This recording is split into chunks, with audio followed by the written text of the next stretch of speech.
The trembling in my hands wasn't Parkinson's.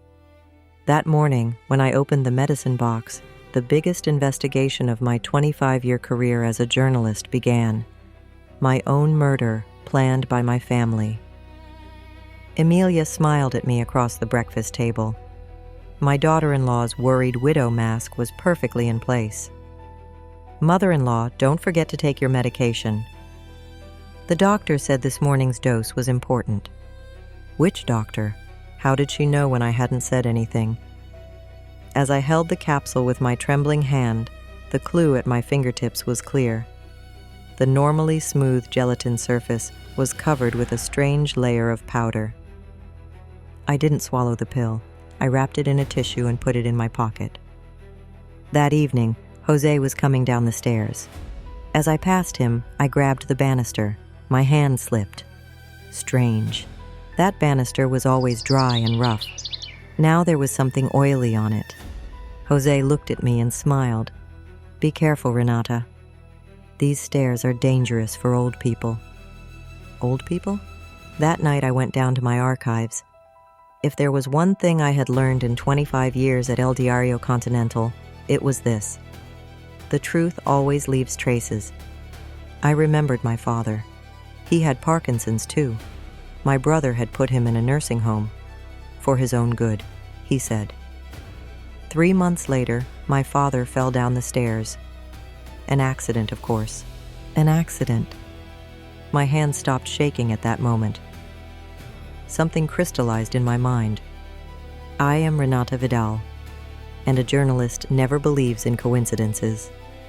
That evening, the photo frame I held in my hands seemed to throw my entire past in my face. It was a heavy, ornate frame made of ebony. We were all in the photo inside. Jose, me, Marcos. It was taken on the terrace of the beach house. Everyone was smiling. When I turned the frame over, the engraving on the back was still legible. The Vidal family home, 2018, Renata's labor. The tremor in my hands intensified, but this time it wasn't Parkinson's, it was anger. Emilia was cleaning the living room that morning, seemingly harmless movements, wiping the floors, watering the flowers. But for a moment, my eyes caught the movement she made while looking at the display case. She touched the surface of the ebony table with her fingertips, smiled slightly, and murmured something to herself. I knew how to read lips. After 25 years as a journalist, deciphering people's silent conversations had become a survival skill.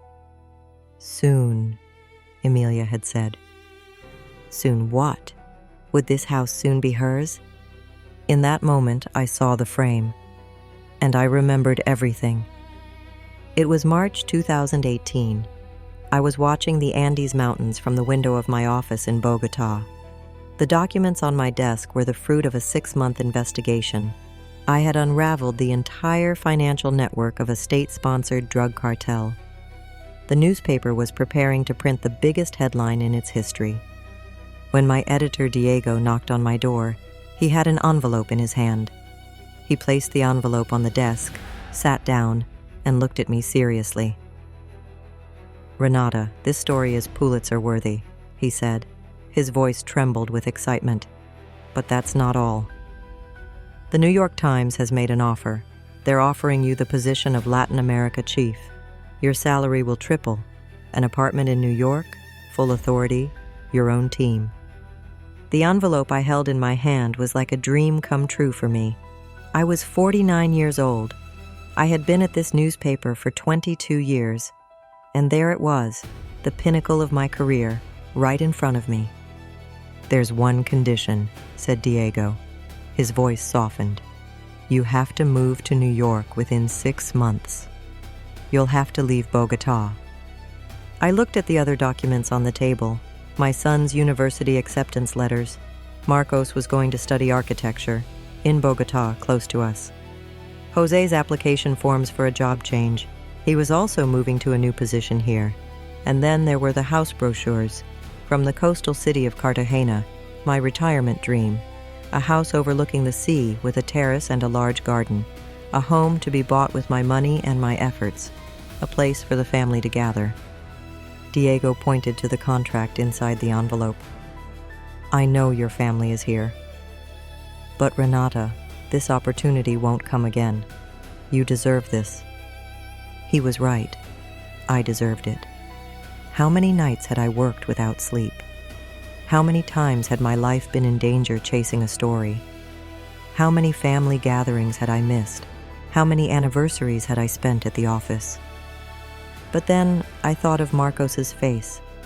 He was 18, still a child, with my relationship with his father already strained if I went to New York.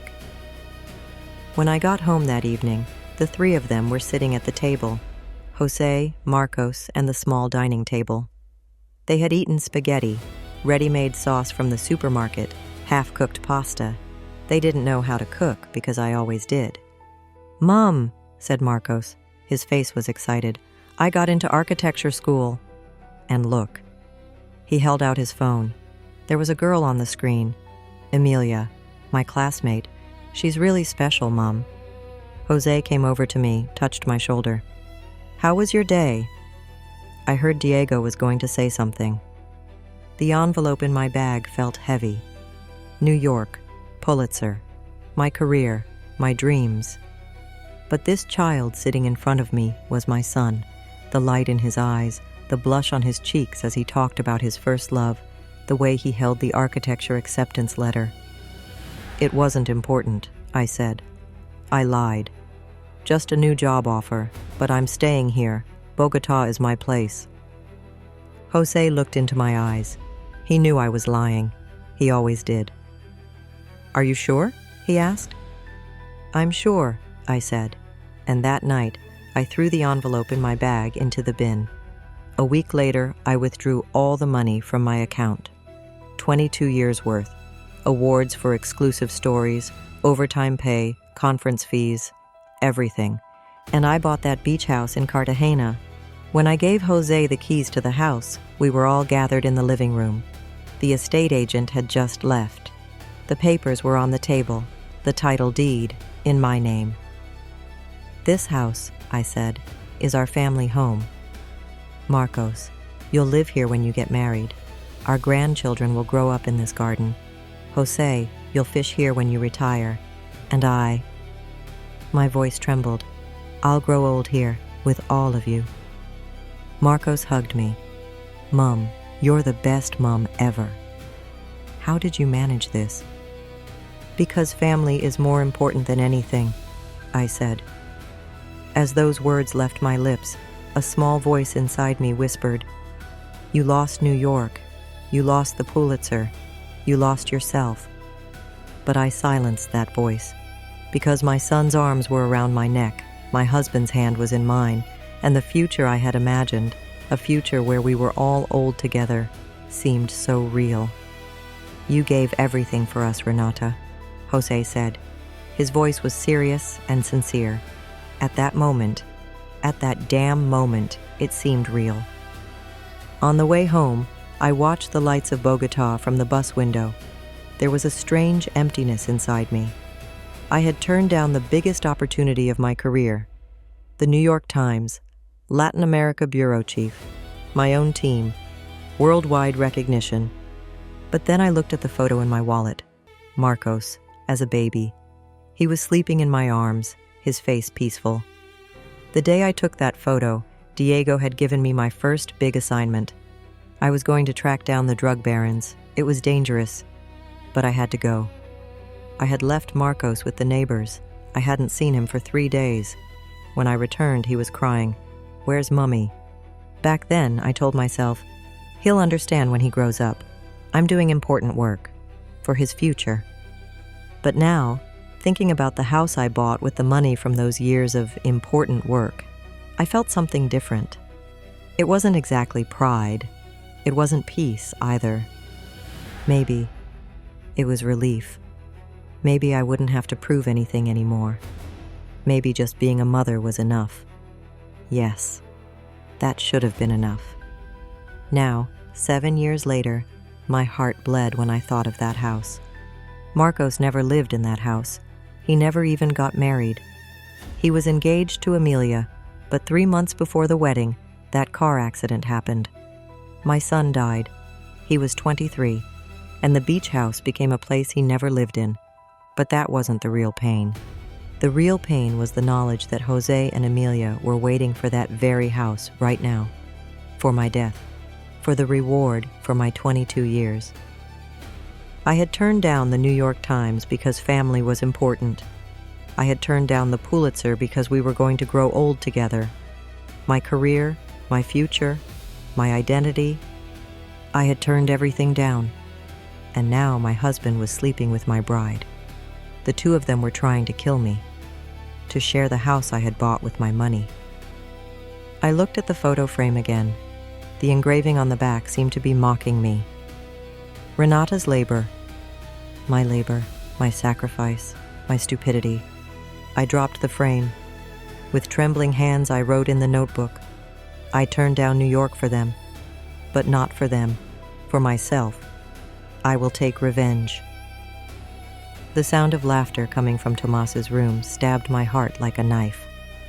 My little grandson was playing with his toy trucks. Emilia was sitting next to him, telling him stories. "Grandma is sick," Emilia said. Her voice was soft but poisonous. "So you shouldn't tire her out too much." "Do you understand, Tomas?" Tomas nodded. "Mummy, will Grandma get better?" Emilia paused. Then she said, "I don't know, sweetheart. Sometimes people don't get better, but we'll be strong here, together. We'll be strong together, meaning after I'm dead."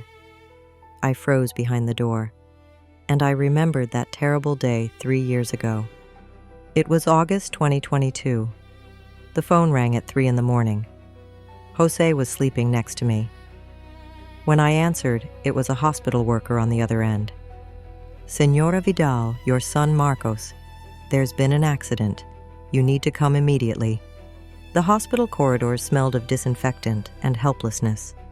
Jose was running with me, both of us in our sweaty pajamas. The doctor was waiting for us. The look on his face said it all. "I'm so sorry. There was nothing we could do." When I saw Marcos's body, I felt the world spinning.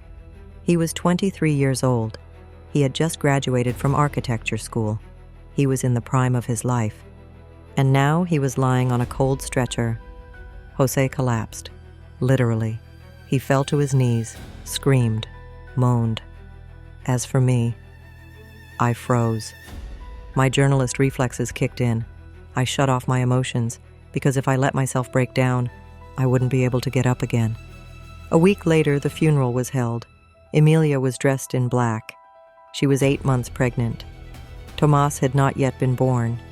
Emilia didn't speak at the service. She just cried silently. After the service, we were going to go home. As Jose started the car, Emilia turned to me. "Senora Renata," she said. Her voice cracked. How will I do this? How will I live without Marcos?" I took her hand. She was a young girl, 29 years old. She had lost her husband, her baby was about to be born, and she had no income. She was still a student at the architecture faculty, not even a graduate yet. "We'll be with you," I said. My words were firm and decisive. "You and the baby will come to our house. We'll take care of you and Tomas, because they are Marcos's family, and we don't abandon our families." Jose looked at me. There was surprise in his eyes. "Renata, are you sure? I mean, our house is small." "We'll move to the beach house in Cartagena," I said. "There's plenty of room there. Emilia and the baby will stay in Marcos's room. We'll look after them, because they are Marcos's family, and we don't abandon our families." Emilia hugged me. She sobbed against my chest, crying. "Thank you," she whispered. You're like angels." On the first day we moved into the beach house, Emilia started crying when she entered Marcos's old room. I had prepared the room for her. A cot, a baby wardrobe, a nursing chair. Everything was brand new. "Did you do all this for me?" she asked. Her voice was incredulous. "You're like my daughter now," I said. I held her hand. If Marcos were here, He would want the best for you and the baby. I'm doing the same to honor him." That night, sitting on the balcony with Jose, he turned to me. "Renata, you are so generous. Making room for Amelia and the baby. I know this has changed your retirement plans." He was right. We had moved to the beach house, but it wasn't as I had planned. I had imagined a peaceful, quiet retirement, reading books in the garden, going for walks, traveling with Jose. But now, there was a newborn baby and a young widow in our home. Nighttime wake-ups, baby cries, constant movement. "It doesn't matter," I told Jose. "Family is more important than peace and quiet." I was lying, of course. It mattered. I was tired. I was 50 years old and wanted to rest, but seeing Amelia's helpless face, how could I say no? The day Tomas was born, I stood by Amelia in the hospital. Jose was in the corridors. Amelia was squeezing my hand, moaning. The labor pains were tearing her apart. "Senora Renata," she moaned, "I can't bear it. Marcos should be here. He should be here." "I'm here," I said. I stroked her hair. "You're not alone. I'm here." When Tomas was born, the midwife placed the baby on Amelia's chest. Amelia cried, the baby cried, I cried. "He looks like Marcos," Amelia said. "Look at his eyes. Marcos's eyes." She was right. Tomas had my son's eyes, and in that moment, something inside me broke.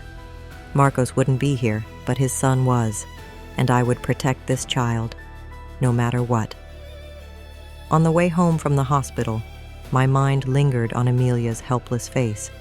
She was so young, so vulnerable. Marcos had loved her. The day he first introduced them, I had seen the light in my son's eyes.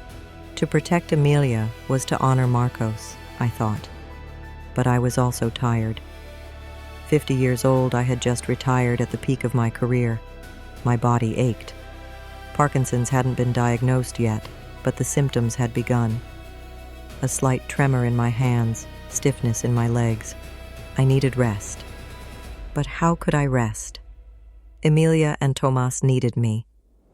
Jose had said, "You're pushing yourself too hard. Maybe Amelia could stay somewhere else." "No," I had said sharply.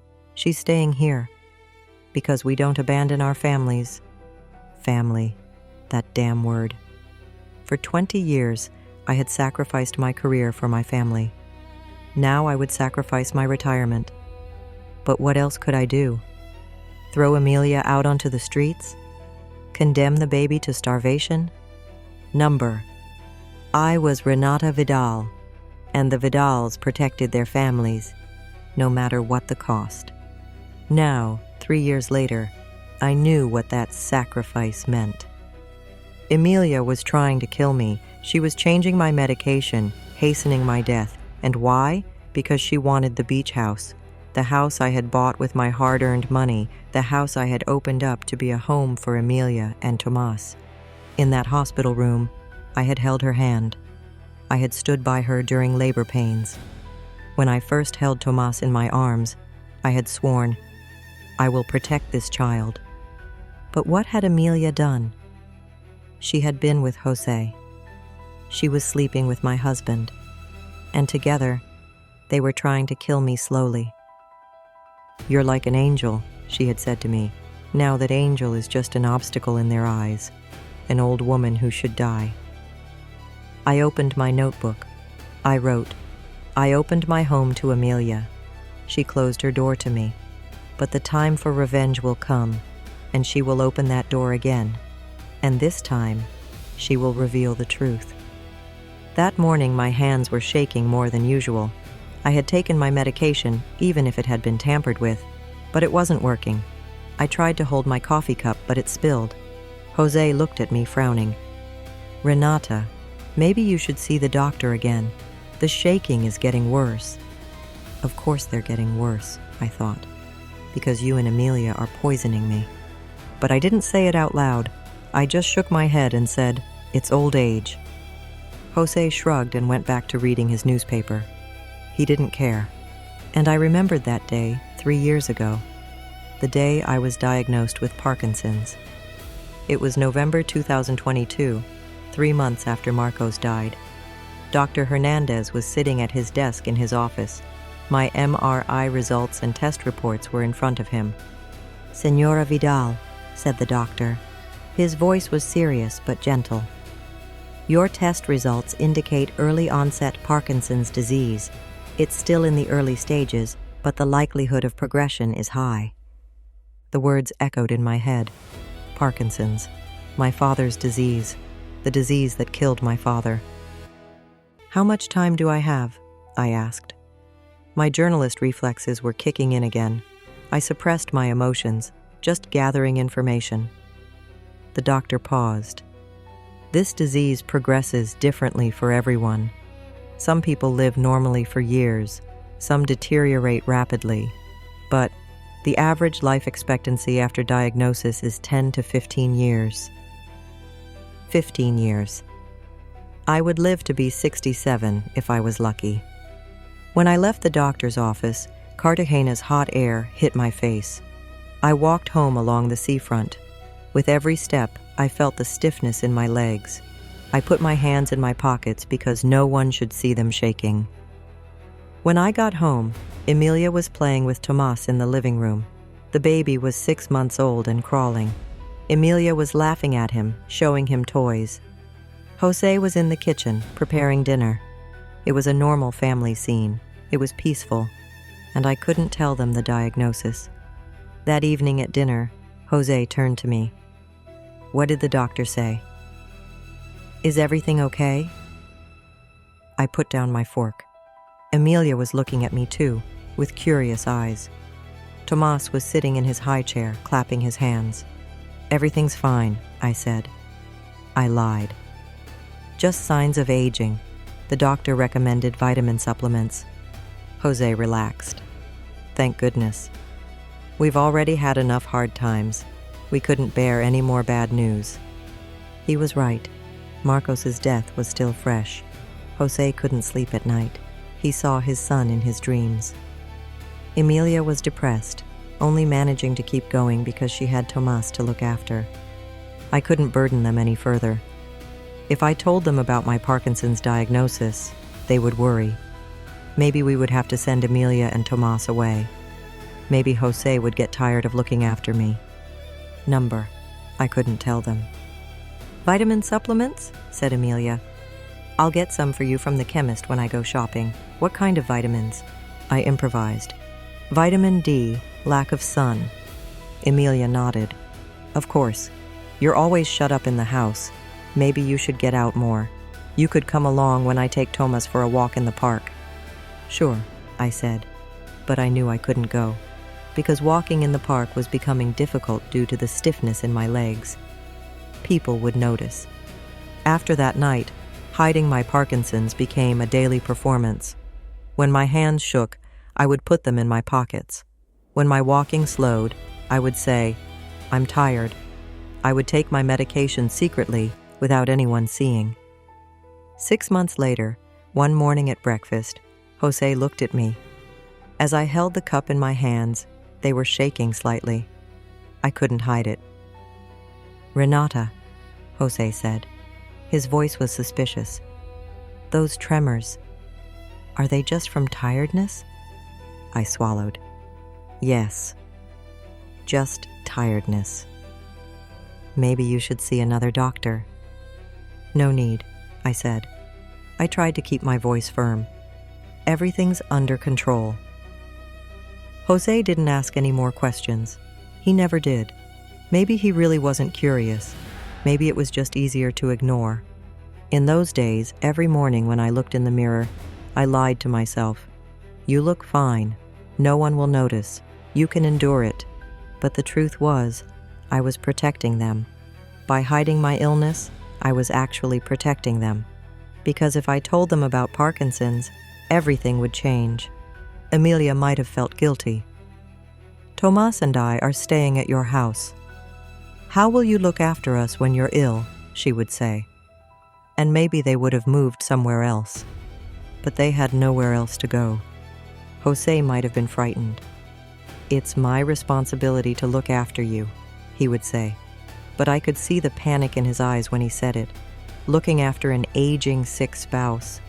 That wasn't part of his plans. And little Tomas deserved to collect beautiful memories with his grandmother, not a sick grandmother. So I hid it. Every day, I carried a burden that grew heavier. I hid my tremors. I suppressed my pain. I masked my fatigue. Because I was Renata Vidal. And the Vidals protected their family, even at their own expense. Now, 3 years later, I knew what that protection meant. I had hidden my Parkinson's because I didn't want to worry them. But what had they done? They had seen my illness as an opportunity, as a way to kill me. Jose had never really cared. "See another doctor," he had said, but he hadn't insisted, because I didn't matter to him. I was just a name on a marriage certificate now. Emilia, on the other hand, she was more cunning. When she found out about the Parkinson's, I saw that gleam in her eyes. It wasn't compassion, calculation, old, sick, defenseless. The perfect victim. And I had hidden myself to protect them, my pain, my fears, my helplessness. I hid it all. But what did they do? They turned my weakness into a weapon. I opened my notebook. My hands were shaking, but this time, from emotion. I wrote, "I hid my illness because I was protecting them. Now, I will use my illness to destroy them. Because weakness, in the right hands, is the most powerful weapon." Late at night, when I closed my notebook and went to bed, there was only one thought in my mind. I had been a journalist for 25 years. I had exposed corruption, betrayal, lies, and each time I had been patient.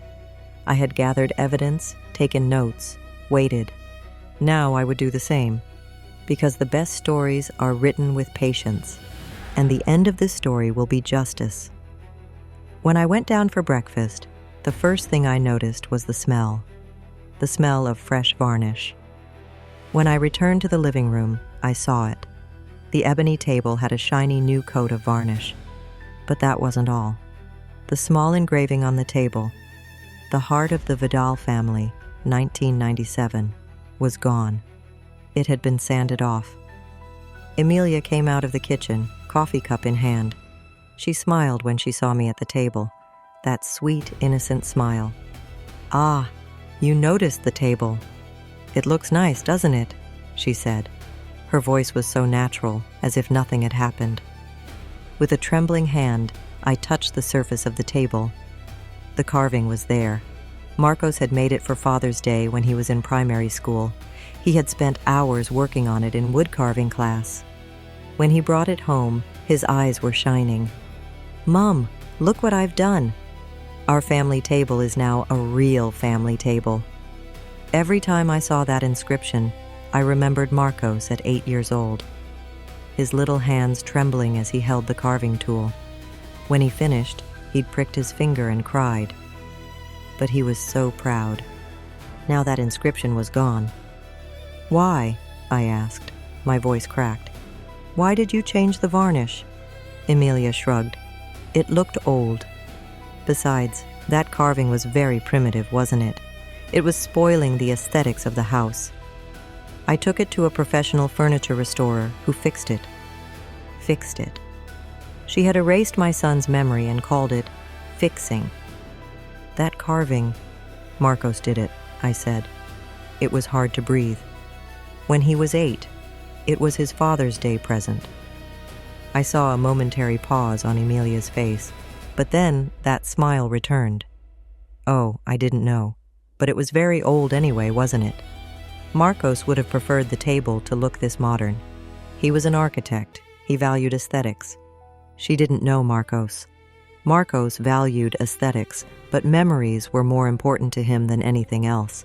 He had even framed his diploma, despite its torn corner, because it held the memory of the wine spilled on graduation day. But Emilia didn't know that, because she never really knew Marcos. He was just someone she planned to marry, someone she didn't expect to die. I stood at the head of the table, my trembling fingers tracing the smooth, new varnish. My son's hand had touched it there. And now, that touch was gone. It was just a scratch. Just writing. But for me, it was one of Marcos's last remaining physical traces. Of course, there were memories of him all over the house. The posters in his room, the architecture books on his bookshelf, the treehouse in the garden. But that scratch was special, because we had eaten at this table for 25 years. Every dinner, every birthday, every holiday. They were all at this table. And Marcos's little hand, as he carved those words into the wood, had said, "Mum, this table is ours forever, forever." But now forever had lasted less than 8 years. I looked at Emilia's face. That smile was still there, as if erasing my son's memory was no different from refurbishing furniture. Something cracked inside me. Anger, sadness, helplessness, I couldn't tell. But I knew one thing. Emilia was starting to forget Marcos. Number. She hadn't forgotten. She had never even remembered. That day, I sat at the table all day. My fingers wandered across the surface, trying to feel that lost writing in my mind. My tremors were so bad that Jose noticed when he came home that evening. "Renata, are you okay?" he asked, but he didn't really care. It was just a formality. "I'm fine," I said. I lied again, because I wasn't fine. I had lost the last trace of my son, and no one cared. It was Friday. Once a week, I would talk on the phone with my old journalism friend, Isabella. She's been my friend for 20 years. Together we had exposed cartel leaders, received death threats, and won a Pulitzer nomination. When Isabella called that day, there was excitement in her voice. "Renata, great news! El Diario is adding your old archive stories to their digital collection, and with your approval, they want to make a documentary, something like Renata Vidal in Pursuit of the Truth. It's a fantastic opportunity." My heart raced. My archive stories, 25 years of work, hundreds of pages of reports, thousands of hours of interviews, all digitized to be read by new generations, and a documentary. "But there's one detail," Isabella said. Her voice faltered slightly. "There are some documents you need to sign for the digital rights. Your solicitor, Esteban, will be in touch with me. We'll send them to you." "Of course," I said. "I'll speak with Esteban." That evening, I sat at the table waiting for the documents. When the email arrived, I printed them out and read them. The legal language was complex, but the basics were simple. I was granting the newspaper the rights to my archive, and in return, I would receive a share of the royalties from the documentary. I picked up the pen to sign. But just then, Emilia walked in. "What are you signing?" she asked. Her voice was curious, but there was that calculating look in her eyes. "The newspaper is making a documentary. It's a digital rights agreement for my archive news," I said. Emilia took the papers from me. She read them. She frowned. "Señora Renata, are you sure? I mean, these papers are very complicated. Maybe we should show them to Jose or a solicitor." "My solicitor, Esteban, already sent them. I trust him," I said. Emilia bit her lip. "But, I mean, at your age, it can be difficult to understand such complicated documents. Older people can be forgetful sometimes. If you sign something wrong, older people can be forgetful." The words echoed in my head. I was 52 years old. Yes, I had Parkinson's, but my mind was sharp. My memory was perfect. For 25 years, I had deciphered the financial documents of cartel leaders. I had exposed government corruption, and now Emilia was calling me old and forgetful. "I am not forgetful," I said. My voice was firm. "And I understand these documents perfectly well." Emilia backed away. That innocent look came back to her face. Of course. I'm just worried about you. These archive rights are important. Perhaps you shouldn't be so hasty. Hasty? This archive was my life's work. 25 years of effort. And Emilia was telling me not to be hasty. That night, I spoke to Jose. Emilia called me old and forgetful today, I said. Jose shrugged. You're exaggerating, Renata. She was just worried. Archive rights mean money. Emilia has a right to think about Tomas's future, too. Tomas's future. Always the same excuse. But the truth was, Emilia knew the value of the archive rights. The digital collection and documentary meant royalties, and that income would go to Jose after my death. To him. I signed the papers, because it was my work, my decision. But that sentence kept echoing inside me. Older people become forgetful. For 25 years, my mind was my greatest weapon. Drug barons tried to kill me. Corrupt politicians tried to silence me. But none of them could touch my mind. Because as a journalist, everything is in the mind. Remembering details, making connections, storing evidence. Memory is the foundation of my profession. And now, Emilia was calling me forgetful. Just one word, but that word reminded me of what I was. I was no longer Renata Vidal, the investigative journalist. I was now Renata Vidal, the aging, sick woman, the forgetful woman. Jose defended Emilia. She's thinking of Tomas's future, he said. But who was thinking of my future? No one. Because for old people, the future only meant death. After sending the archive documents, Isabella called again. Renata, wonderful. The documentary will start filming next year. You'll have interviews. Your old colleagues will speak.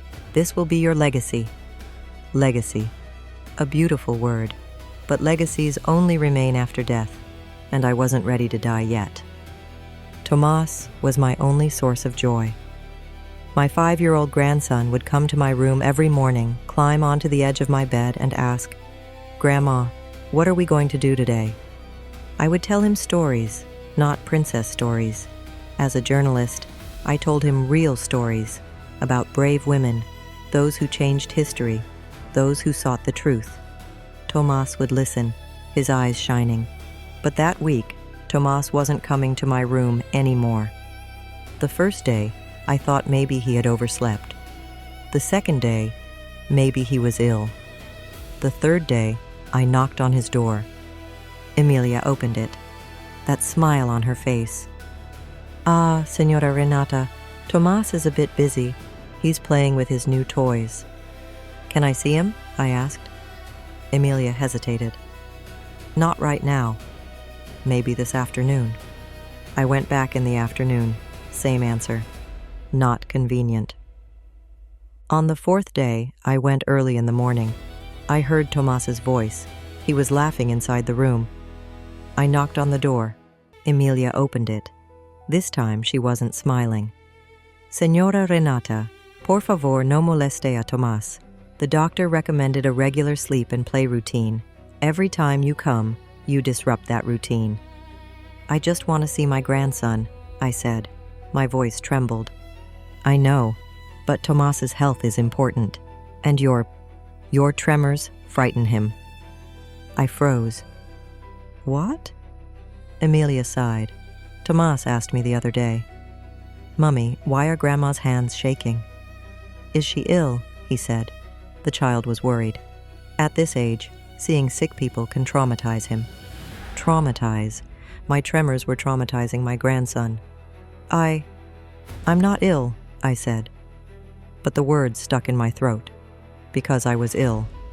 I had Parkinson's, and Emilia knew it. Of course you're not, said Emilia. Her voice was that fake softness. But little children don't understand. They only look at appearances. Maybe when Tomas is a little older, then he'll understand. She slammed the door in my face. I was left alone in the hallway. Tomas's laughter came from inside. Emilia was telling him something. Tomas was shouting, "More! More!" My storytelling hours were over. I was with Emilia in the hospital the day she gave birth to Tomas. I held her hand, stroked her hair. When the baby was born, I was one of the first to hold him. I will protect this child, I had sworn. For 3 years, I was the first face Tomas saw every morning. I told him stories, played with his toys. My hands trembled, but Tomas didn't care. His little fingers would hold my trembling fingers and say, "Grandma, you're the best grandma in the world." And now Emilia had taken him away from me. Your tremors frighten him. How easily she said it, as if my Parkinson's was a crime, as if being ill was reason enough not to see my grandson. But the truth was, Emilia was taking Tomas away from me, because after I died, she would be Tomas's only family.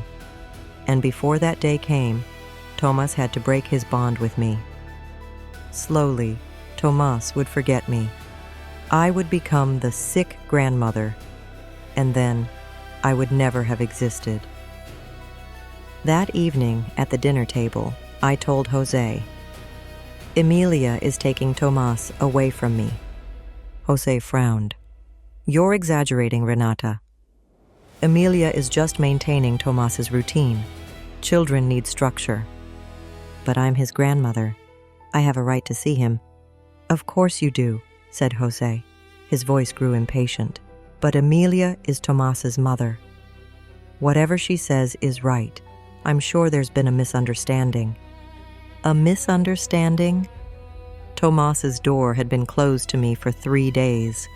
This was no misunderstanding. But Jose was defending Emilia. He always defended her. Because Jose was no longer my husband. He was Emilia's secret lover. A week later, when I went down to the kitchen to get my morning medicine, the pill box was on the table. As usual, Emilia had prepared it for me. The morning dose, with a glass of water. I took the capsule in my hand. Again, that strange texture. Again, that faint smell. But this time, I was bolder. I opened the capsule. The white powder that spilled out wasn't Parkinson's medicine. It was caffeine powder. I recognized the smell, the sharp, pungent smell of caffeine. Emilia entered the kitchen. She saw me opening the capsule. She froze. "What are you doing?" she asked. Her voice was anxious. I showed her the powder with my trembling hand. What is it?" Emilia came closer. She looked. She frowned. "This is your medicine. The doctor gave it to you." "No," I said. My voice was firm. "This is caffeine. It's not Parkinson's medicine." Emilia took the powder, sniffed it. A look of shock appeared on her face. "But how is that possible? I got it from the chemist." "Did you fill the capsules?" "No." Emilia backed away. "The pharmacy gives them pre-filled. I just brought them to you." She was lying. I knew it, because the pharmacy gave the capsules in transparent packaging. But these capsules bore the marks of having been opened and resealed. "Maybe there was a mistake," Emilia said. Her voice softened. "They must have mixed them up at the chemist's. I'll go and exchange them." She returned that day with new pills, but this time I watched as she took the capsules with her. They were full and sealed, but the doubt had taken root in my mind. Emilia was tampering with my pills, and she was trying to make it look like a mistake. That evening, I told Jose, "Emilia tampered with my medication. She put caffeine in it." Jose rolled his eyes. "Renata, that's ridiculous. Why would Emilia do such a thing? It's probably a pharmacy mistake." "But enough," said Jose. His voice hardened. "Stop suspecting everything. Emilia is trying to help you, and you constantly accuse her. Maybe you're becoming paranoid." Paranoid. 25 years as a journalist, being paranoid had ensured my survival. Seeing the details, suspecting, looking for evidence. These were my strengths. But Jose saw it as paranoia. "Perhaps," said Jose, his voice softening but remaining cold. "Parkinson's affects not only your body but your mind too. Maybe you should see a doctor. You need psychological support. It affects your mind too. So now I was going MAD. I'd lost my mind. A sick woman seeing things. "I'm not going mad," I said, but my voice cracked. "Of course you're not," said Jose, but there was no belief in his eyes. "You're just tired. You need to rest." That night, lying alone in my bed, I saw the truth. Jose no longer believed me. He saw me as a sick, paranoid woman. And perhaps it was easier to see me that way, because if I was paranoid, he wouldn't have to question Emilia. We had been married for 28 years. For 28 years, Jose knew me. He knew I was intelligent. He knew I was sharp. He knew I had strong survival instincts. But now, with a single word, he destroyed everything. Paranoid. When Emilia manipulated my medication, he said it was a pharmacy error. When she took Tomas away from me, he said it was the child's routine. When she erased Marcos's memory, she said it was aesthetic concerns. And Jose defended her every time, because Jose was no longer my husband. He was now Emilia's man. But the worst part was losing my voice. For 25 years, my voice had brought the truth to light. It had dismantled cartels, exposed politicians, secured justice. But now, in my own home, my voice was branded as paranoia. No one believed me, and perhaps I didn't believe myself either. That night, as I covered my face with my trembling hands in bed, I made a decision. I would no longer speak, because my words were empty. Instead, I would gather evidence, because evidence is stronger than words. It was Saturday. Early in the morning, I heard Emilia and Jose whispering. My door was ajar, and the voices came from the corridor. "Tonight," said Emilia. Her voice was excited. "Tomas's birthday party. All the neighbors will be there." "Did you tell Renata?" said Jose. "I did. But you know, her tremors have gotten worse. Maybe she won't come down to the party." "She won't come down to the party?" Tomas's birthday meant everything to me. Last year, when he turned 5, I made him a handmade toy truck with wooden blocks, paint. My hands were shaking so much that Jose said, "Leave it, let's buy one." But I made it, and Tomas picked it up and shouted, "Grandma, this is the most beautiful truck in the world." This year was his 6th birthday, and I was ready.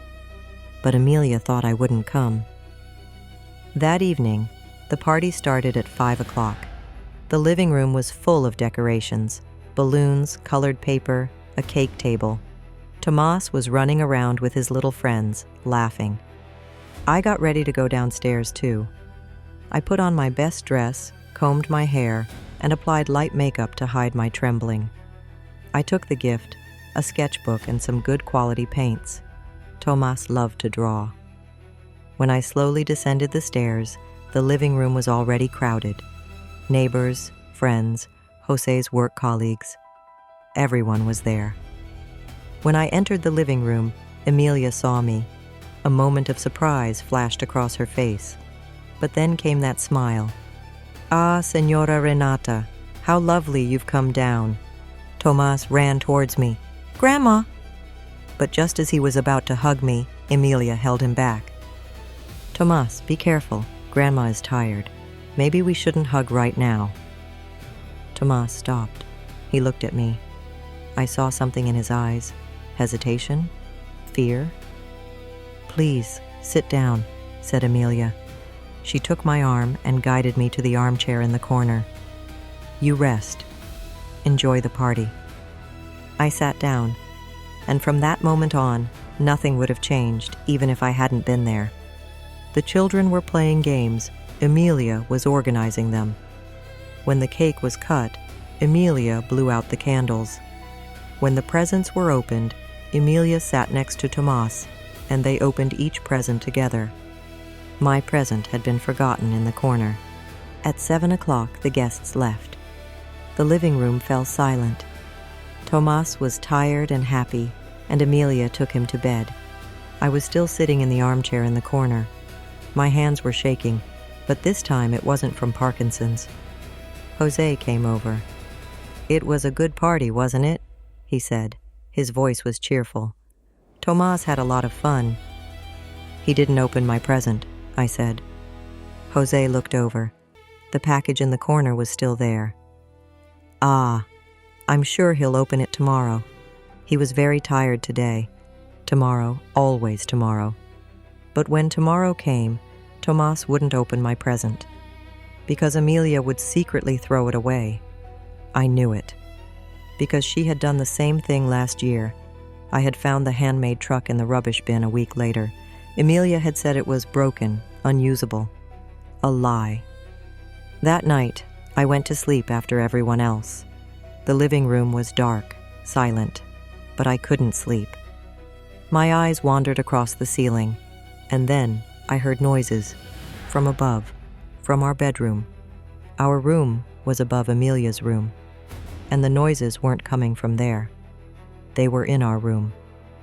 I got up slowly. I climbed the stairs. With every step, the pain in my legs increased. Parkinson's made it difficult for me to move, but it didn't matter. When I reached my bedroom door, it was ajar. Sounds were coming from inside. Jose's voice, "We're taking too much of a risk." Emilia's voice, "We can't wait any longer. Parkinson's is progressing, but not fast enough. Medication manipulation isn't working." "What about the fall plan?" "The banisters are ready. But we have to push him. Tomorrow morning there could be an accident on the stairs." An accident. My heart stopped. "And if the accident doesn't happen?" asked Jose. Emilia laughed, a cold, calculated laugh. "Then we'll try other methods. But this house must be ours. We've waited long enough." I froze behind the door. My hands were shaking so much I had to hold onto the door handle. Jose and Emilia, together in my bedroom. They were planning my death. I slowly backed away. I quietly descended the stairs. I returned to the living room. And there I stood, in front of the ebony table. In front of the table where the carving had been erased. Marcos's hand had touched that wood. "Mother, this table will be ours forever." But Marcos was dead, and now his widow and father were trying to kill me. My hands wandered over the table. They were trembling. But this time, it wasn't just Parkinson's. It was RAGE. For 25 years, I uncovered things. I found secret documents. I unraveled fake networks. I exposed betrayals. But I never thought I would be betrayed in my own home, by my own family. Jose. We were married for 28 years. Our marriage wasn't perfect, perhaps, but I was faithful. Every day, every year, I remained faithful to him. I sacrificed my career for him. New York, the Pulitzer, my future, everything. And he was sleeping with my daughter-in-law, Emilia, my son's widow. I opened my home to her. I embraced her because she was a mother to my grandchild. I saw her as my daughter, and she was poisoning me. Together, they were plotting my death. They sabotaged the banisters. They tampered with my medication. They called it an accident. But now I know, it wasn't an accident. It was a murder plot. For 25 years, I protected the victims.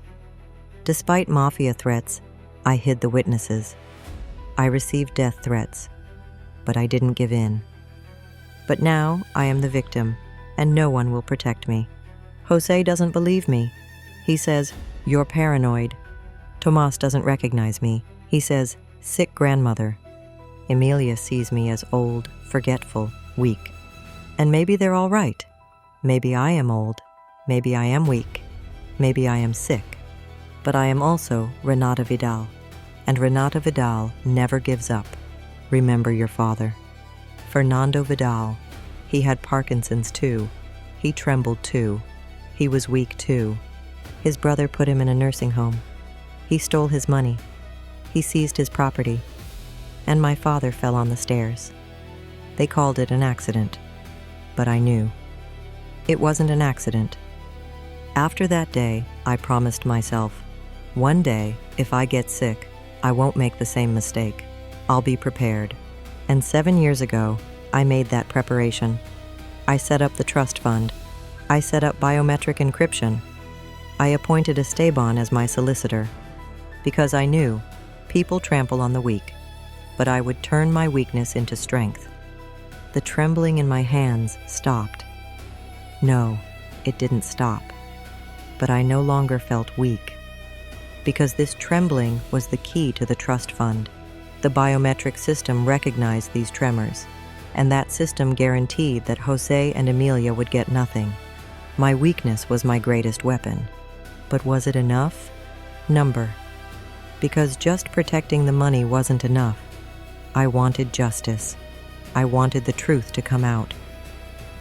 When Jose and Emilia tried to kill me, no one would know. It would be called an accident. The old woman fell down the stairs. She lost her balance because of Parkinson's. No one would suspect a thing. But I am a journalist, and journalists don't keep the truth hidden. They lay the truth bare for all to see. That's why it's not enough to just defend. I must attack. I must gather evidence. I must record every move. I must document every lie. And then, in the most painful way, in the most public place, I must reveal the truth. At Tomas's birthday party, in front of the guests, I must make sure everyone sees Jose and Emilia's shame. Because I don't just want them to go to prison. I want their social death. I don't want anyone to see them as good people anymore. I'm done being the victim. Now, I'm the hunter. My plan was ready. Gather evidence, camera recordings, drug samples, financial documents. Contact lawyer Esteban. Have him prepare the details of the trust fund. Confront them at Tomas's 6th birthday party. Reveal the truth in front of everyone.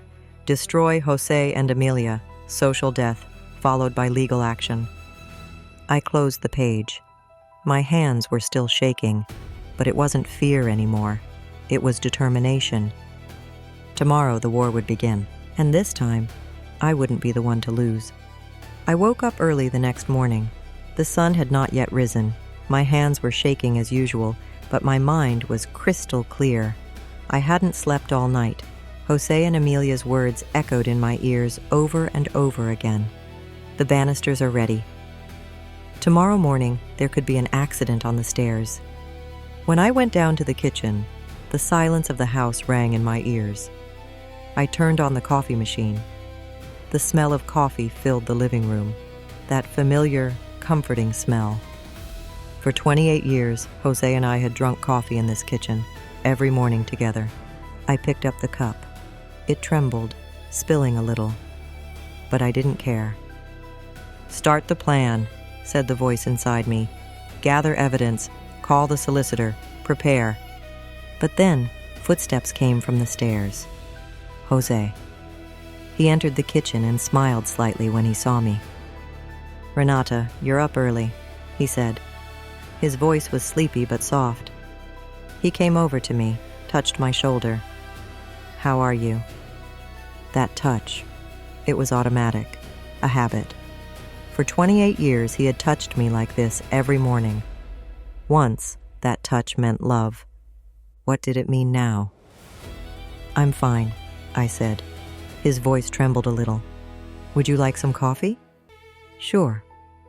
Jose took his cup and leaned against me. My hair was messy, my makeup-free face tired. But Jose said nothing. He just drank his coffee. At that moment, I looked at him. I really looked at him. He was 58 years old. His hair was streaked with gray, wrinkles at the corners of his eyes. His hands were calloused from years of carrying property deeds. This man had built a life with me. We had raised Marcos together. Marriage wasn't always perfect, but we had been together, for better or for worse. And now, I was planning to destroy him. Internal monologue. Jose was once a good man. I know, because I loved him. On our wedding day, there was a sincere sparkle in his eyes.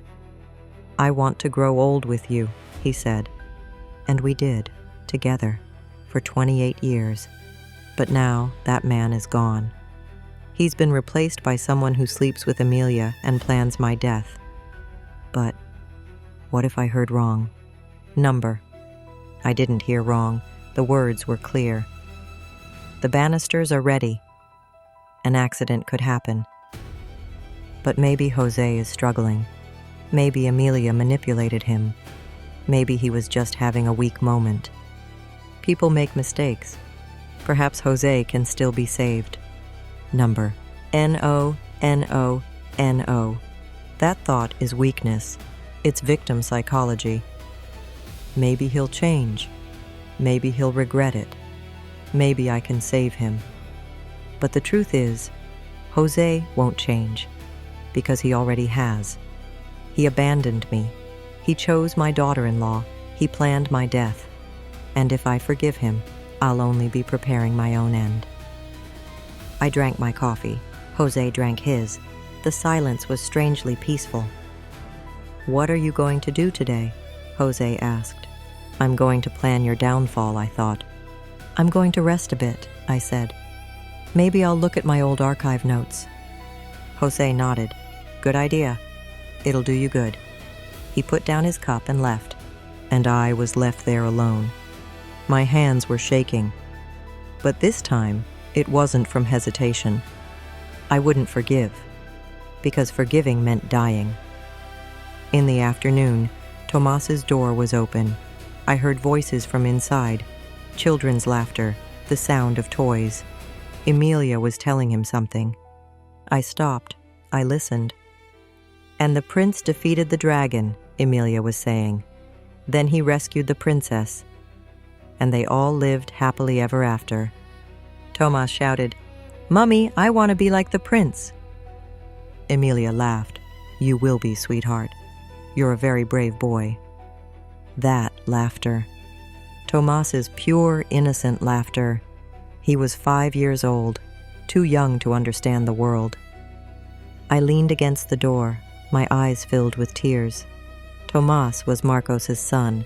He was my grandson, and he was Emilia's son.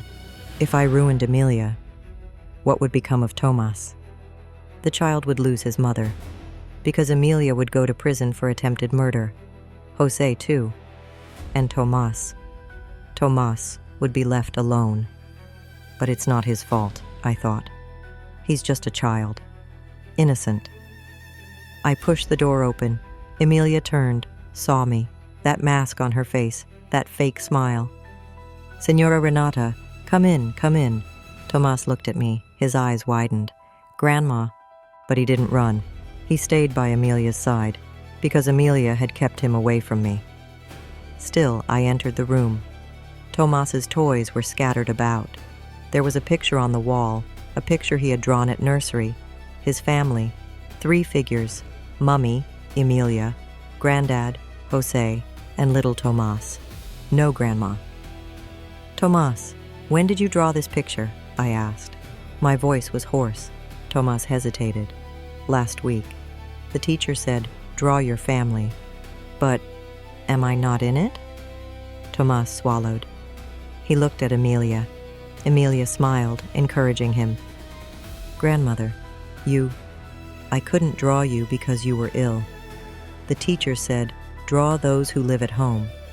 You're in your room most of the time. You're in your room most of the time." A 5-year-old child no longer saw me as part of his family, because I was the ill old woman shut in her room. Emilia's work. I look at Tomas. He has Marcos's eyes. Marcos's smile is his smile. But Marcos's heart, is it in Tomas? Marcos was a kind boy. He believed in justice. He protected the weak. Tomas, however, was being raised by Emilia. Emilia is a manipulator, a liar, a murderer. If Emilia remains free, what kind of person will Tomas become? He will follow his mother's example. He will learn to lie, to use people. But if Emilia goes to prison, Tomas will be left alone. Perhaps he will be given to a foster family, perhaps to an orphanage. There are 2 options. Pardon Emilia. Forget the plan. Let her die. But Tomas won't lose his mother. He'll live a normal life, destroy Emilia, serve justice. But Tomas will suffer trauma. He'll grow up without a mother. Which is right. For 25 years as a journalist, I always chose what was right. I exposed criminals. I protected innocent people. But now, what is right? Emilia is guilty. She tried to kill me. Justice demands she be punished. But Tomas is innocent. Justice demands he be protected. Both cannot be true at the same time. Perhaps I'll just destroy Jose. I'll leave Emilia alone because she is Tomas's mother. That's ridiculous. Emilia is the mastermind behind the plan. Jose is just a weak accomplice. But Tomas? I looked at Tomas's picture. 3 figures. I wasn't there. And in that moment, I made my decision. Tomas has already lost me because Emilia stole him from me. If I die, Tomas will forget me. He'll remember me as the sick grandmother. Maybe he won't remember at all. But if I get justice, at least Tomas will learn the truth one day. When he grows up, he'll know what his mother did.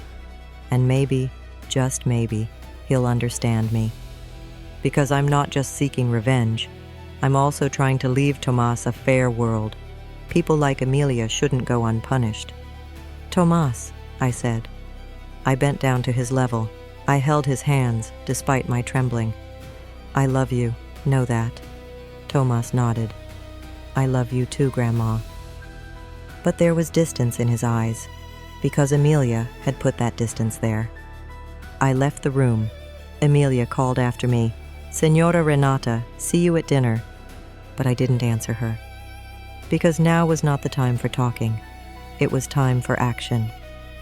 Dinner was quiet. Jose, Emilia, and I were at the table. Tomas was asleep in his room. It was like a normal family dinner.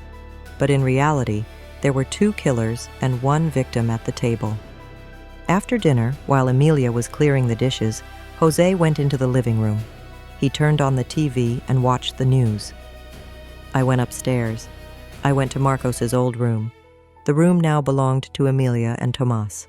But on the top shelf of the wardrobe, Marcos's old things were still there. Emilia hadn't thrown them away because pretending they had sentimental value was necessary for her image as a good wife. I took down the box. Inside were Marcos's old notebooks, high school diaries, university notes, architecture projects. I opened one of the notebooks. The first page, January 2019. I met Emilia. She's very special. But Mom never approved of her. Why? I stopped. My breath caught. Mom never approved of her. Marcos had written this 3 years ago. I turned the pages. More notes. March 2019. Mom refused to come to dinner with Emilia. I'm busy, she said. But I know she just doesn't like Emilia. June 2019. I proposed to Emilia. Mother didn't even congratulate us. She just said good luck. February 2020. We're planning the wedding. Mother is constantly busy. It's as if she doesn't care. Every line was like a knife. Because Marcos was right. I had never approved of Emilia. But why? Because from the moment I first saw her, something was wrong. Emilia's smile was so fake, her eyes so calculating. When she looked at Marcos, I didn't see love. I saw calculation. But Marcos was in love. He didn't want to see it. And I ignored it too. Because Marcos was happy, and his happiness was more important than my doubts. Next page, August 2021. Mom cried today. Dad didn't notice, but I saw her. She was crying alone in the kitchen. I asked, "What's wrong?" She said, "Nothing, I'm just tired." But I know, she's ill. She's trying to hide that she has Parkinson's. Why doesn't she say anything? Why doesn't she ask for help? My eyes misted over. Marcos knew. He had noticed the Parkinson's, but I had never told him, and he had never asked me, because we were both too proud to be afraid. Last page, July 2022. Emilia is pregnant. I'm very happy, but Mom is still distant. Emilia says, maybe I'm not good enough for him, but I know Mom is just trying to protect me. She always does that. She tries to control everything. But Mom, I'm not a child anymore. I need to live my own life. I love Emilia, and I trust her. I hope Mom will trust her one day too. I closed the notebook. My hands were shaking so much that the book fell to the floor. Marcos had trusted Emilia, and 3 months later, he was dead. Was it an accident? Was it really an accident? A traffic accident. The police report was clear. Marcos had veered off the road and hit a tree. There were no skid marks. It was as if he had suddenly lost control. At the time, I just thought it was an accident, a tragic, horrible accident. But now there are other questions. Emilia was pregnant. If Marcos died, she would be a widow. Marcos's property would pass to me, but I would be expected to provide support for Emilia and the baby. So indirectly, Emilia would have access to Marcos's money. But if Marcos had lived, maybe one day he would have realized the truth. He would have seen who Emilia really was, and maybe he would have left her. Emilia couldn't risk that. Number. This is the paranoia of a mad woman. Emilia couldn't have killed Marcos. She's just an opportunistic woman, not a murderer. But then, why is she trying to kill me? Because now she has crossed the threshold of murder. The first betrayal is the hardest. The second is easier. And perhaps Marcos was the first betrayal. I must go to the police. They must reinvestigate Marcos's accident. But is there any evidence? 3 years have passed. The car is a wreck. The only evidence is an old police report. And my suspicions. It's not enough. But this makes me more determined. Because if Emilia killed Marcos, then I must seek justice. Not just for myself, but for my son too. I put the notebook in my bag. It wasn't evidence, perhaps, but it was a memory. Marcos's voice, his truth. And I would make that voice heard in the world. Late that night, I was alone in the living room. Jose was asleep. So was Emilia. But I couldn't sleep. I looked at Jose's desk. It was always locked. But I knew where the key was, in the top drawer of the left-hand side, under a small magnet. I took the key. I unlocked it. Inside were documents, business papers, property files, and a letter.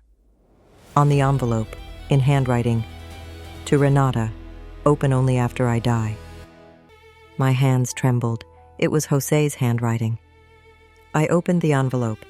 The letter inside was 2 pages long. Renata, if you are reading this, I am no longer alive, and I need to tell you what I couldn't say in writing. The day I married you, I made you a promise.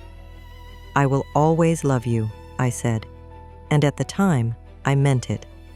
But as the years passed, love grew weary. Marcos's loss shattered us all, but it broke me especially. You tried to stay strong, as always, but I collapsed. Right in that moment of collapse, Emilia approached me. She was also in the midst of a loss. There was a shared pain between us. The comfort she offered me was a mistake at first. It was a moment of weakness.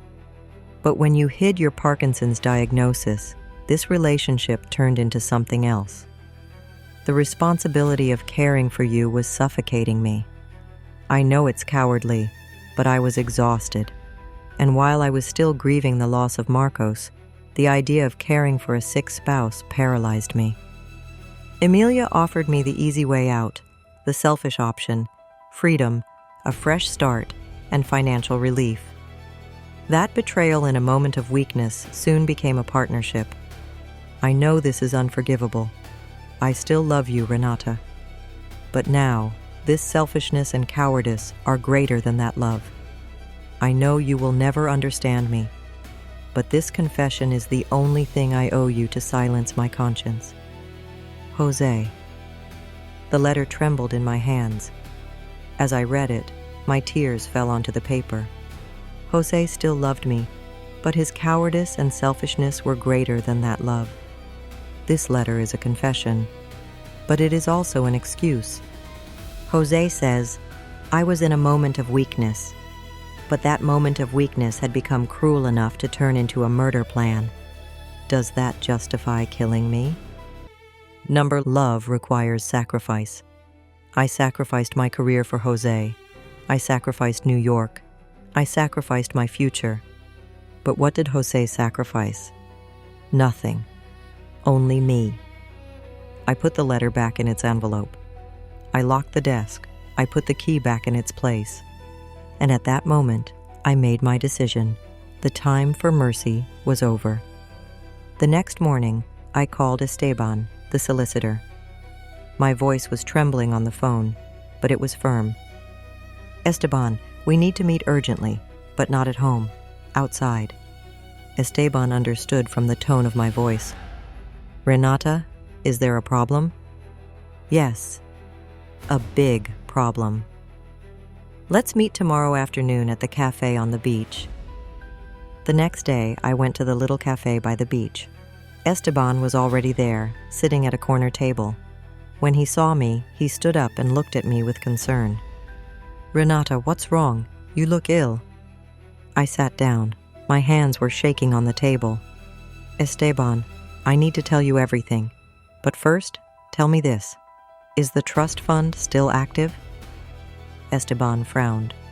Of course it's active. We set it up 7 years ago. Nothing has changed. Why do you ask? I took a deep breath, and I told him everything. The drug tampering, the handrail sabotage, Jose and Emilia's secret affair, the death plans. Esteban listened. His face grew increasingly serious.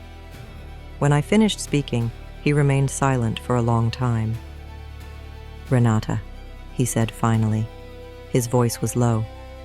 These are very serious accusations. Are you sure? I'm sure. I heard both of them with my own ears. Did you go to the police? No, because there's no evidence, only my word. And I'm seen as a sick, paranoid woman. Esteban nodded. I understand. So, what do you want me to do?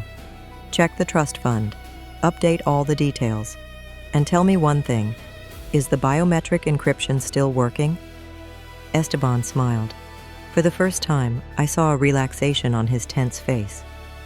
Of course it works. That system records your tremor pattern. Every month, you have to give voice confirmation. If you don't confirm, meaning you die, the fund freezes. No one can access it, not until Tomas turns 18. So Jose and Emilia can't get anything. Nothing. The weight lifted from me. My father's lesson had paid off. 7 years ago, long before my Parkinson's diagnosis, I had foreseen my decline, and I had prepared. Esteban, one more thing. At Tomas's birthday party, I want to explain everything in detail. I want you there, as the official legal advisor. Esteban hesitated. Renata, this is going to be dramatic, a public confrontation. Are you sure? I'm sure, because I don't just want to punish them. I want to destroy their social reputation. Everyone should know who Jose and Emilia really are. Esteban nodded. I understand. Then I'll start making preparations. The next day, I went down to my archive. The journalist's equipment I'd collected over the years was still there. Small cameras, voice recorders, hidden micro cameras. For 25 years, I'd used this equipment to expose corrupt politicians, cartel leaders, and fake businessmen. Now, I would use the same tools in my own home. I placed the first camera behind the medicine cabinet, the second in the stairwell, the third opposite Jose's desk. I carried the audio recorder in my pocket. Every conversation would be recorded. For 3 days, I watched silently. I took notes. I took photographs. And the evidence mounted evidence 1. Emilia opens the medicine cabinet. She carefully separates the capsules. She opens some, empties their contents, and puts in white powder. The camera records everything. Evidence 2. Jose applies silicone-based grease to the stair railing, carefully, with his left hand. The camera films it. Evidence 3. Jose and Emilia are talking in the living room. My voice recorder is in my pocket. Emilia: how much longer will we wait? Jose: be patient. The doctor said Parkinson's is accelerating, maybe 6 more months. Emilia: 6 months is too long. The staircase plan has to work. Jose: what if it doesn't? Emilia: then, more radical methods. Every word was recorded. Tomas's 6th birthday was in 2 weeks. Emilia was planning a big party. Neighbors, friends, Jose's work colleagues were invited.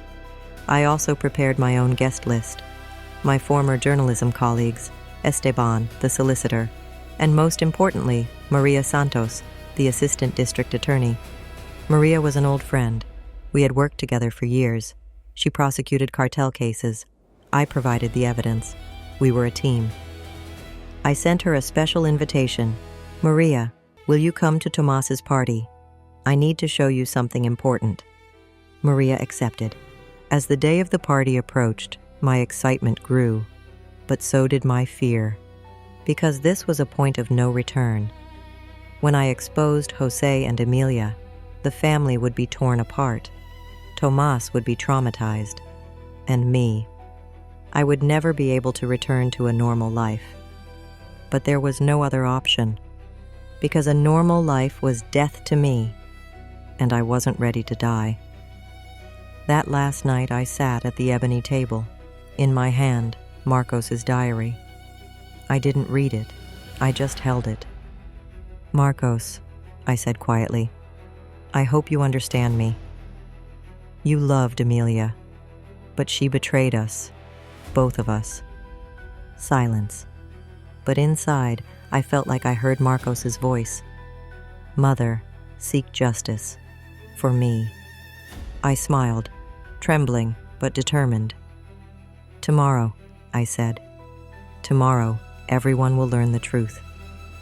And I closed the notebook. The battle was about to begin. Tomas's 6th birthday was on Saturday afternoon. The living room was filled with balloons and colorful decorations. The cake table was right next to the ebony table, the table with the erased carving. Emilia had been preparing since morning. She had her hair done and was wearing her best dress. Jose was also wearing a suit and had put on cologne.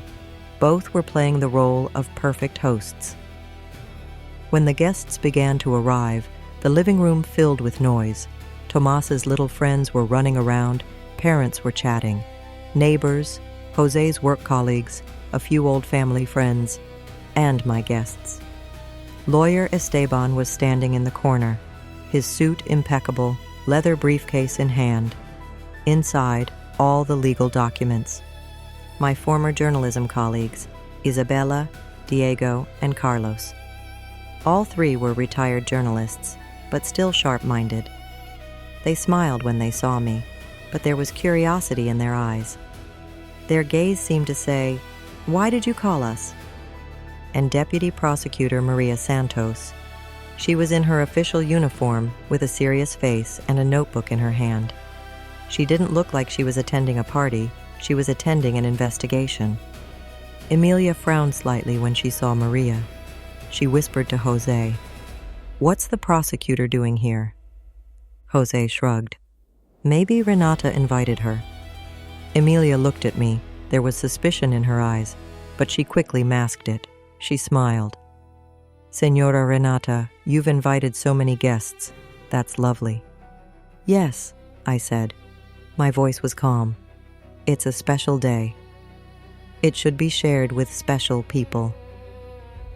At 3 o'clock, it was time for the cake. The children gathered around the cake table. Just as Tomas was about to blow out the candles, Emilia picked him up. She took out her camera and took a photo. "Tomas, make a wish," said Emilia. Her voice was cheerful. Tomas closed his eyes. He made a wish. He blew out the candles. Everyone applauded. The cake was cut and served. The children ate and laughed. It was a normal birthday party. Until I stood up. I tapped my glass with my spoon. The sound filled the room. Everyone turned and looked at me. "Excuse me," I said. My voice was trembling but determined. "I'd like to say something too." Jose frowned. "Renata, maybe later." "No," I said. I looked at him, straight into his eyes. "Now." There was silence. The guests turned to me, curious. Emilia froze, that mask on her face, but panic in her eyes. I stepped in front of the ebony table. In my hand was a small remote control, the projector's remote. A white screen was hung on the wall. Jose had asked this morning why it was strange, but I had said I wanted to do a photo presentation. Now, the real presentation was about to begin. "This table," I said, placing my trembling hand on its surface, "has been the heart of our family for 25 years. When my son Marcos was 8, he carved something into this table. The heart of the Vidal family. But a few weeks ago, that carving disappeared. It was lost when the varnish was renewed." Emilia stepped forward. "Senora Renata, it's just a—" "Hush!" I said. My voice hardened. Emilia backed away. "But this table isn't just a piece of furniture. This table is a symbol of sacrifice. I worked at El Diario Continental for 22 years. I exposed cartel leaders. I exposed corrupt politicians. And in 2018, the New York Times offered me the Latin America desk." Voices rose. Isabella said, "Wow." The other journalists looked at me in astonishment. "But," I continued, "I decided to stay in Bogota because my son was here, my family was here, and I turned down that offer and bought this beach house with all my money. For Marcos, for Jose, for all of us." Jose shifted uncomfortably. "Renata, why now?" "Because," I said, "everyone needs to know. This house was bought with my labor, with my sacrifices." I pressed the remote. The projector came on. A document appeared on the screen. The house deed, in my name. "And this house," I said, "is protected by an irrevocable trust. I set it up 7 years ago with the help of attorney Esteban Morales." Esteban stepped forward. He took the documents out of his briefcase. "Yes, the trust was established by Senora Renata Vidal in 2018. The sole beneficiary is her grandson, Tomas Vidal, until he turns 18. Jose froze. "What? What do you mean?" "I mean," I said, turning to him, "that if I die, this house and all my assets are frozen. Neither you nor Emilia can get anything." Emilia's face went pale. This is nonsense. Senora Renata, you're ill." "I'm not ill," I said. My voice rose. "But you are making me ill." I pressed the remote again. On the screen, a new image. Emilia, in front of the medicine cabinet, opening the capsules, pouring out the contents, adding white powder. The room fell silent. Everyone stared at the screen. Emilia opened her mouth, but no sound came out. "This footage," I said, "was taken 3 days ago. Emilia is tampering with my Parkinson's medication. She's emptying out the active ingredient and putting in a high dose of caffeine. The aim is to increase my tremors, to disrupt my heart rhythm." Maria Santos was writing rapidly in her notebook. Her face was serious. I pressed the remote again. New image. Jose is applying oil to the banister. "And this," I said, "is my husband, Jose. He's lubricating the banister with silicone-based oil. The aim is to make me fall." Jose jumped to his feet. "Renata, this is a misunderstanding. I was just what?" I shouted, my voice cracked. "Just trying to kill me?" Everyone was shocked. Neighbors whispered. My newspaper colleagues frowned. Maria took out her phone, dialing someone. "But the worst part," I said, "is the voice recording." I pressed the remote. The sound system came on. Jose and Emilia's voices filled the room. Emilia. How much longer are we going to wait? Jose. Be patient. The doctor said Parkinson's is accelerating. Maybe 6 more months. Emilia. 6 months is too long. The staircase plan has to work. Jose. What if it doesn't? Emilia. Then, more radical methods. The recording ended. Silence. Then, chaos. Everyone started talking at once. Neighbors stared at Jose and Emilia in shock. My newspaper colleagues took out their cameras. Maria was calling the police on her phone. Emilia started crying. No, that's not true. Renata is ill. She's going mad. She's paranoid. Paranoid? I said. I approached her. We came face to face. I'm a journalist, Emilia. For 25 years, I've uncovered the truth. And now, I've uncovered your truth. Jose turned helplessly to Esteban. But the trust fund? It must be a legal error. Renata was healthy back then, but... Esteban shook his head. No, Jose. The trust fund is completely legal, and let me add this. The fund has biometric encryption. Senora Renata's tremor pattern is the encryption key. If she dies, the system freezes. No one can access it. Jose's face fell. He understood. It was all for nothing. Even if they killed me, they wouldn't get anything. Emilia sank to her knees. Please, for Tomas. That child will be left without a mother. I looked at her. That crying, pleading face. Once I had pitied that face. I had opened my home to her. But now I only saw a liar. Tomas, I said, will learn the truth. When he grows up, he will know who his mother is, and I hope he learns to tell right from wrong. The police arrived. The doorbell rang. Maria opened the door. 2 police officers entered. Jose Vidal and Emilia Rojas, said Maria. You are under arrest for attempted murder. 6 months later, the court handed down its verdict. Jose Vidal, 12 years in prison for attempted murder and financial abuse. Emilia Rojas, 15 years in prison for attempted murder, drug tampering, and fraud. The journalists covering the case ran the headline, Investigative Journalist Solves Murder in Her Own Home. Isabella called me. Renata, you're a hero. Let us turn your story into a documentary. Maybe, I said, but first, I need to rest. And I rested. Tomas was placed with a foster family, Marcos's former architecture professor and his wife. They were good people. They loved Tomas. But I went to see him every week. I told him stories. We played with toys. And now Tomas no longer saw me as the sick grandmother. He saw me as the brave grandmother. Parkinson's was progressing, of course. The tremors were increasing. My walking was slowing down. But I wasn't afraid anymore, because I was prepared. The trust fund was secure. When Tomas turned 18, he would have access to all the assets, and I was trying to teach him the right values. A year later, on a Saturday morning, I was sitting by the shore. The sun was just rising. The sea was calm. I had a cup of coffee in my hand. It was shaking, but I wasn't spilling it anymore. I was used to it. Next to me was a small notebook. I was taking notes for a new project. El Diario had asked me for a book. Renata Vidal, A Life in Pursuit of Truth, an autobiography. I had started writing. The first chapter was about my childhood, my father Fernando's story, his battle with Parkinson's, my brother's betrayal, and his fall on the stairs.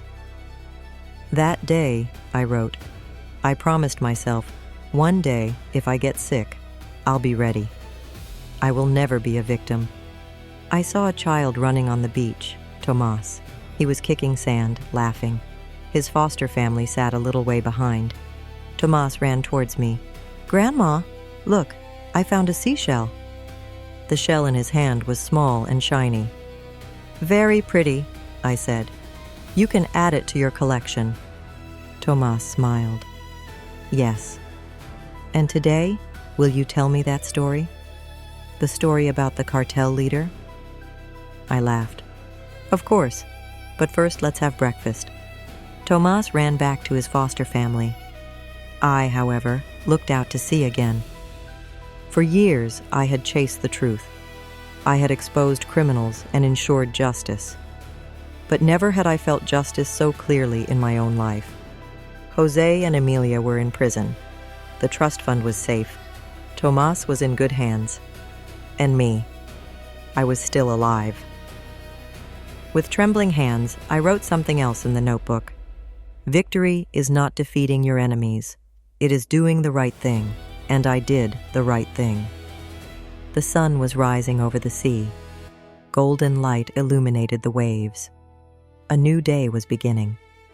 And for the first time in a long while, I truly felt at peace, because now I had no future, but I had today, and today was enough.